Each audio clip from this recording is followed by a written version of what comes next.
We are here today for the IPO press conference of Fusion Klassroom Edutech Limited, an education technology company ahead of its proposed public listing.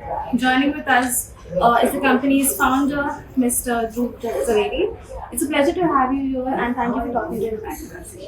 Thanks, Isha. Pleasure. So many edtech companies have pulled back after post-pandemic. What gives you the confidence that the hybrid online-offline model is the way forward? And how much of your business comes from subscriptions versus institution and government partnerships? Great. First of all, thank you for having me.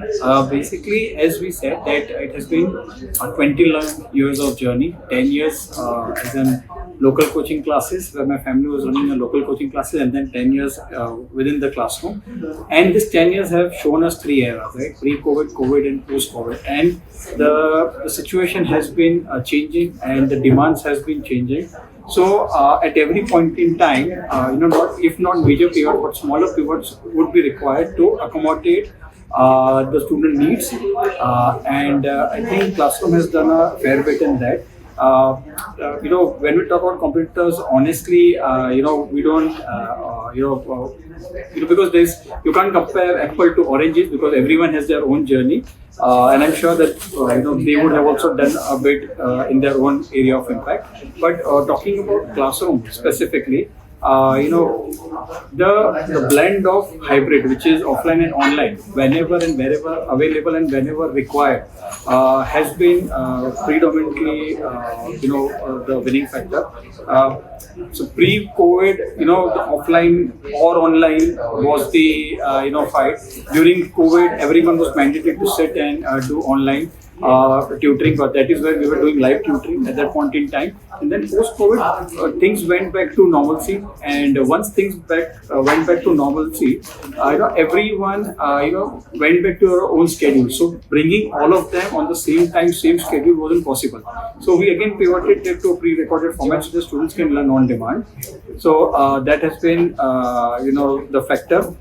Initially, we were also selling course by courses, but then the model that we launched, which is Classroom OTT back in 2024, the idea was that we give them the use and feel of an OTT where they would subscribe to, let's say, one platform but get access to the multiple courses. So let's say if I have studied science, I did not have a opportunity to learn accounts at that point in time, even if I wish to. So I learned much later in my life.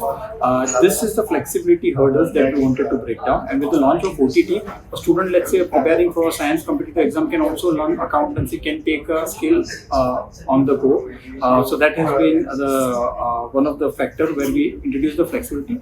And second, as we talked, that we have worked with a lot of institutions and channel partners through government projects. Our reach has been multiplied by that, and that actually helped us engage more students. Talking about the revenue breakup, we are having roughly 76% of the revenue coming from online subscription and 24% from the offline. Okay, great. And public market investors today are prioritizing profitability over growth. What makes Fusion Classroom IPO ready at this stage? So as I said, we spent a couple of decades and we have also been invested in a private sector for almost 10 years, where it was more a milestone-based investment. So, coming at this particular stage and we got the model that is correct in the economics that is working for us, we thought that we have reached a level of maturity so that we can move to a system which is more credible and where the transparent governance can be given to the stakeholders. Okay. AI has become a buzzword in education sector. What impact has it made for you? So I would say AI is the reality of world rather than just a buzzword. Basically, it's a reality that we all live in. We all consume in some or other formats of our life. In education, it is becoming a very critical element, because if you want to hyper personalize individual students' journey, it is only going to happen through a tech, because it can reach every corner of house, and AI, which is a brain over the traditional technology, we can launch products like AI Tutor where the learning journey can be personalized. And so there are opportunities in India like personalization of the journey that we see, and second is the regionalization of the content. So these are two big opportunities that we see at the front. Okay. And government projects are a key part of your business today. How important will it be for your company's growth strategy and research? So I think what is happening that once we are running the government projects, which are through the channel partners across different geographies, the most important thing is that we get access to the market and we get the real need and the demographic split, which actually helps us build the product. So lot of I've seen a lot of use cases, including our own company, that we build product and then we take to the market. Now I think that forcing a product into the market won't help. So what we started doing recently in last 4 years predominantly is that we started working out reverse. We started engaging the students, we understood the need, and then we built up the product accordingly. So we are lagging in building the product because market demands it. So yeah, that has been our focus, and that's going to be our focus in coming time. Okay. And you focused on learners in semi-urban and rural India. What's been the biggest challenge in scaling those markets, and how have learning expectations changed? So I'll tell you, basically, especially with tier 3 and beyond, so the most rural part of India, if you see, we are facing some sort of, shortages in the teachers, trainers, and the faculty members, and that has been a challenge for some time. So the biggest challenge that we saw is that we wanted to reach to the remotest part, and technology and digital learning became the only source to reach these places. But still, even today, we see a lot of handful assistance that is happening at the ground level. So we want to completely automate that journey, that the student should be self-sufficient to come down, learn, equipped with the tech and interact. So that is the aspiration that we have.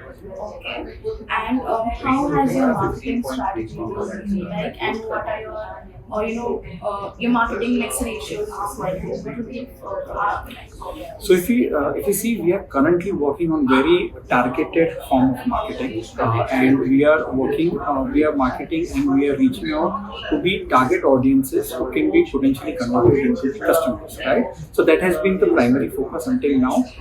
What we feel after the IPO process is that we will have to add on to our branding element as well, so that the brand is more, to much larger audience, and we build a trust in the ecosystem. Okay. Beyond revenue and enrollment, which business or learner metrics do you think best reflects the quality of education? Yeah. So beyond revenue and enrollments, which business or learner metrics do you think reflects the quality of an education? So I would say we have to shift from the marks model to the market model. I'm not saying marks is not important, as Dhruv had said, that the degree, marks and formal education is absolutely needed. But apart from that, the skilling, which is at age appropriate, and we start the age appropriate industrial skilling much earlier, and so that the students are not, is not in a shock after graduating that they don't have the relevant industry skills. The idea is that to acquire these skills much earlier in the cycle of the learning by the academics together. Once they start acquiring this industry skill, and if you start rating them that how much they are ready for the market versus the marks as well, will give you a great metric in future. And this is one of the metrics that we want to also formally capture. Thank you so much. Thank you, Isha. It was wonderful being.